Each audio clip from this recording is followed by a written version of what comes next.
Hola, soy Prof. Javier H., maestro en educación y maestro en investigación educativa. Te había tenido bastante descuidado respecto a los proyectos integradores en el estado de Jalisco. Se suponía que te iba a dar el día a día de cómo me estaba yendo. Sin embargo, pues te voy a contar qué pasó y en este video vamos a hacer la revisión final de cómo me terminó de ir. Pues bueno, tú sabes que en una escuela primaria tenemos infinidad de actividades. Dentro de esas actividades, pues me tocaba el CAS del ciclo pasado, entonces tuve algunos pendientitos que hacer. Además que se vino consejo técnico, se vinieron otras cosas que realmente tuve que poner mayor atención. Entonces, a esos videos de los proyectos integradores, la verdad se me pasó por completo. Pero la semana pasada fui con la inspectora con la que trabajo a una capacitación como la segunda parte de estos proyectos integradores y ahí recuperamos bastantes aprendizajes y es por eso que el día de hoy quiero traerte este cierre, pero no un cierre como se acabó y ya no vamos a hacer nada, sino como todos los aprendizajes que surgieron a partir de esto. Por supuesto, cada quien va a tener sus propios aprendizajes.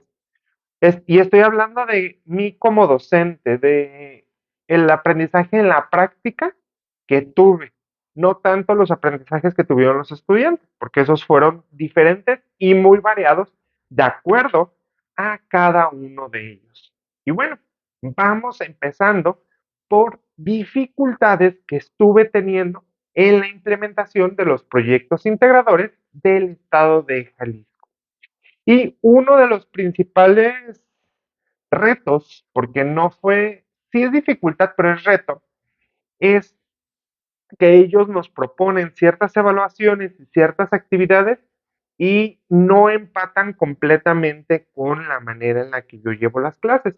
Entonces el reto es en definitiva bajarlos a la manera en la que tú evalúas. Y en este bajarlo, te comparto mi propia experiencia.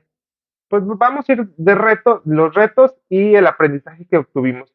Hay un chinito por aquí que mira, no se quiere acomodar y por más que lo muevo, se quiere seguir saliendo y quiere estarse asomando. Si ya se sigue asomando, lo vamos a dejar ahí.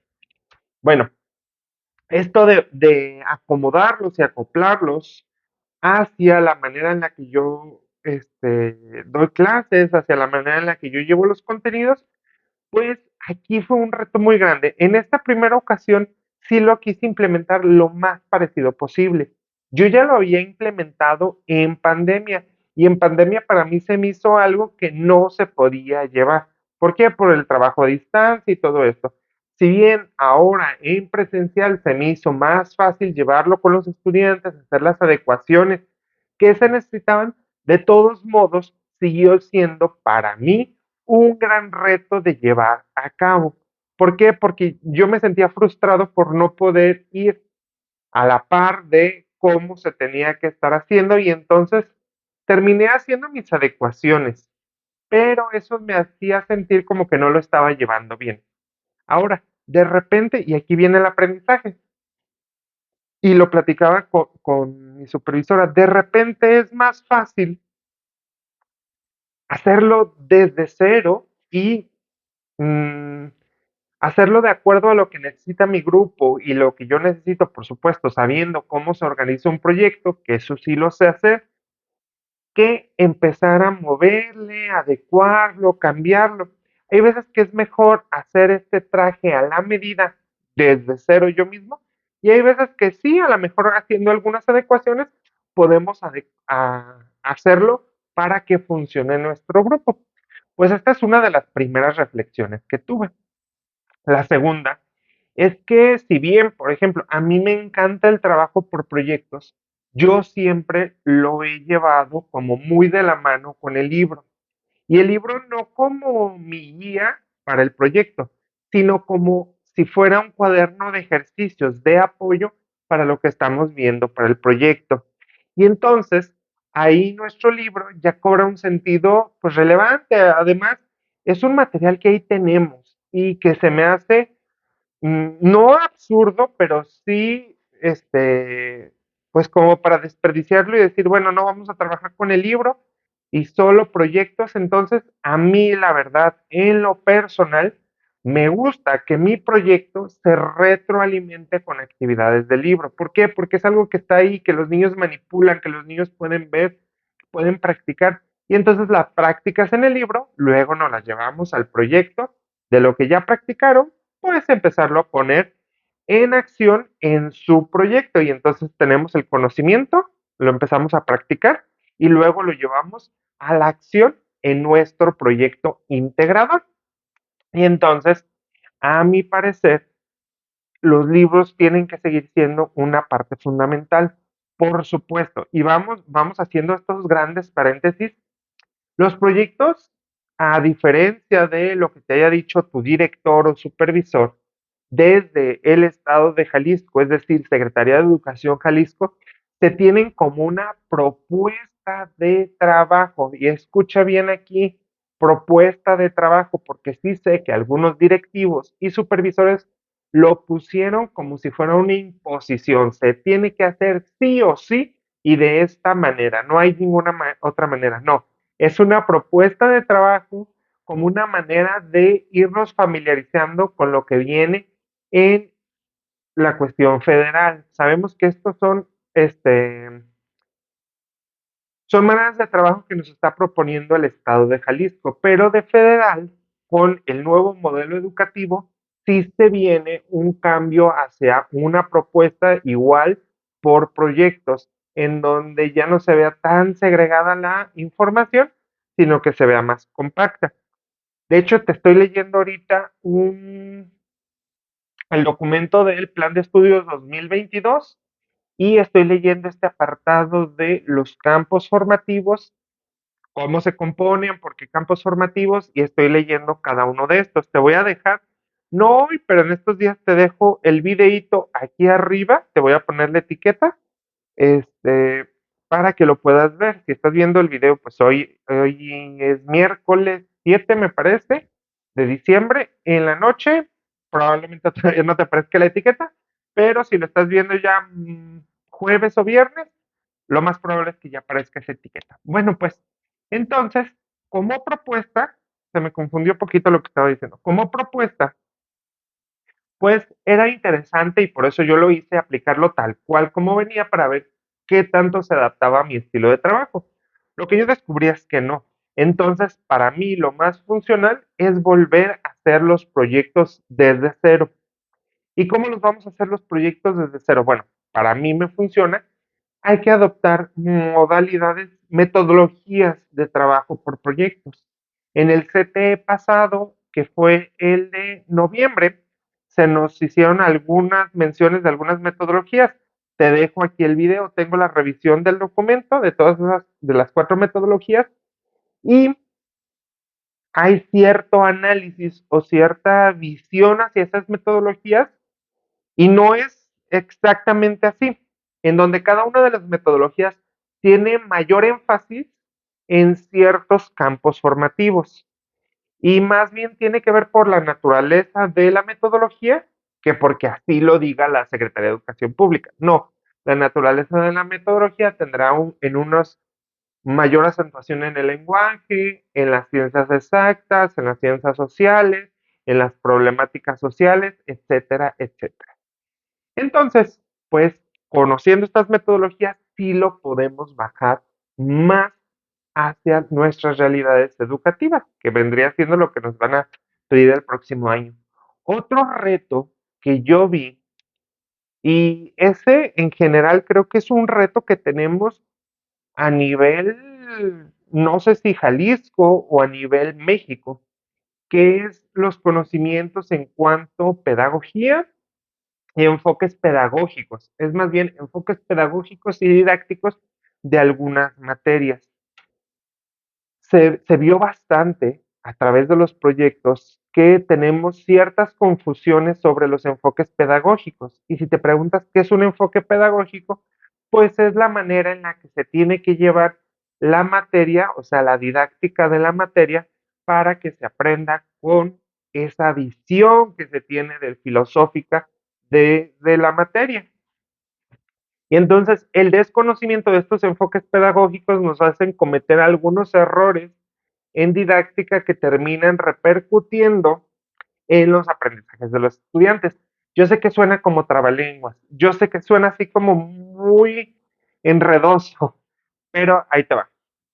Si yo estoy enseñando a leer y escribir y entonces mi enfoque pedagógico me habla de un enfoque comunicativo del lenguaje y yo estoy enseñándole a los niños mame, mi, mu, pero sin ningún enunciado, sin ninguna palabra y que ellos aprendan mame, mi, mu, sin decirles, mi mamá es, no sé, palabras con sentido, entonces no estoy enfocándome el enfoque, no estoy yéndome hacia el enfoque pedagógico.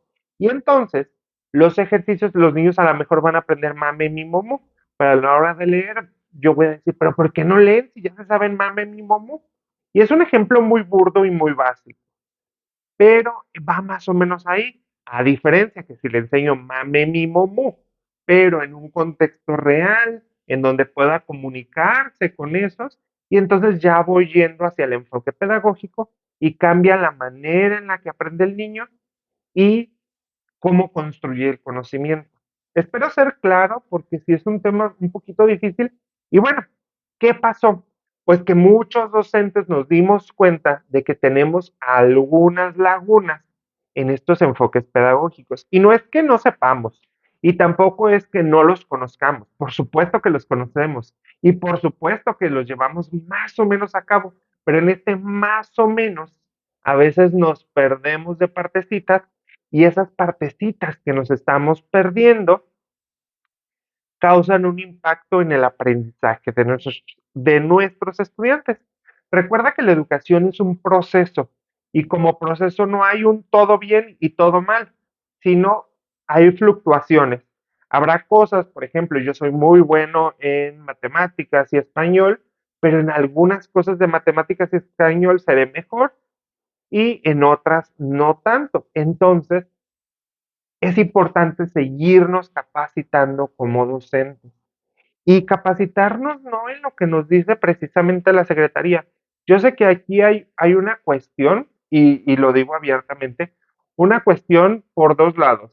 Fíjense que yo he notado esto porque yo doy prácticamente capacitación gratuita y otra con costo, y pues creo contenido. Y entonces de lo que me he dado cuenta es de que los maestros tendemos, y esto es una tendencia porque yo lo veo en los videos, el tipo de contenido que tiene más vistas, tendemos a capacitarnos por obligación, por lo que nos están diciendo ya se necesita y tienes que implementarlo y entonces nos empezamos a capacitar en ese aspecto y no por plena convicción de mejorar nuestro trabajo. Yo sé que hay muchos maestros buenos y esto no quiero que se confunda con eso.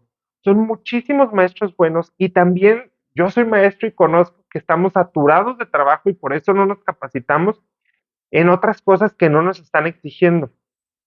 Pero a veces es capacitaciones extra, chiquitas, aquí en videos de YouTube como yo, los que yo te doy, nos ayudan mucho a que todo empiece a fluir más fácil. Y entonces las capacitaciones que nos obliga el gobierno sean más fáciles de entender y sean más fáciles de llevar. Y entonces, pues te comparto. Mi trabajo aquí en redes, porque lo vi con muchos docentes, mi trabajo aquí en redes es apoyarnos entre todos. Que tú te estés capacitando sin necesidad de estar leyendo un documento, viendo un curso ahí todo aburrido, escuchando a alguien nada más decir y decir cosas que parece que no tienen sentido porque sí las comprende la persona, pero no sabe comunicarlas. Y entonces lo que yo quiero hacer es agarrar todo eso, desmenuzarlo, desbaratarlo y ponerlo aquí al alcance de todos. ¿Y por qué lo digo ahorita? Pues porque es un área de oportunidad que yo vi muy grande y que sigo viendo en el área de docencia y estoy aquí haciendo lo que me gusta y haciendo algo para cambiar la educación de México. Y estoy seguro de que tú también quieres cambiar la educación de México y en general de Latinoamérica. ¿Por qué? Porque por eso somos maestros. Nos mueve el cambiar la sociedad, nos mueve el cambiar la realidad que estamos viviendo. Creo que ya estamos hartos, la mayoría, de todo lo que se vive en la sociedad. Y entonces, con la educación es un gran paso para hacer este cambio, pero educación con buena capacitación, con ese compromiso que yo sé que tienes y vamos cambiando todo. Me desvío un poquito, pero me emociona muchísimo lo que te estoy contando. Y estoy seguro de que a ti también te emociona porque tú tienes un alma de docente comprometido y que quiere cambiar todo. Bueno, finalmente, ¿qué más vi que nos hace falta en cuestión de proyectos educativos? Pues fíjense que esto ya tiene que ver fuera de la docencia, de nosotros. Muchos padres de familia pusieron resistencia. Hay una resistencia normal al cambio de docentes, de alumnos y de padres, pero creo que tenemos que abrirnos un poquito más en cuestiones educativas porque el mundo ha cambiado bastante. El mundo ha avanzado muchísimo. Los alumnos ya no aprenden igual que antes. La información ya no está en los libros y en las bibliotecas como antes. Ya está en internet, ya está no en redes sociales, pero sí en artículos científicos, y los artículos científicos están en bases de datos especializadas, y entonces la información ya no está tan estática. El mundo avanza cada vez más rápido, la tecnología, la ciencia van avanzando más rápido, y la docencia, la verdad, se ha quedado un poco obsoleta en cuanto a métodos y técnicas. Y entonces de repente vemos que nuestra realidad, o sea, nuestros niños, van muchísimo más adelante que nosotros en cuestiones tecnológicas y de información, y la educación sigue estando acá atrás. Y entonces es momento que padres, alumnos y maestros hagamos esta apertura de mente, porque es más bien apertura de mente a ir transicionando a alcanzar a estos niños que estamos educando y que nuestros métodos, nuestras técnicas de enseñanza, pues vayan hacia allá, hacia una educación más empática, una educación más interactiva, una educación que nos ayude en la realidad que estamos viviendo y una educación que sea 100% aplicable y que los alumnos no digan, como dicen muchísimos, ¿y para qué aprendí todas esas cosas?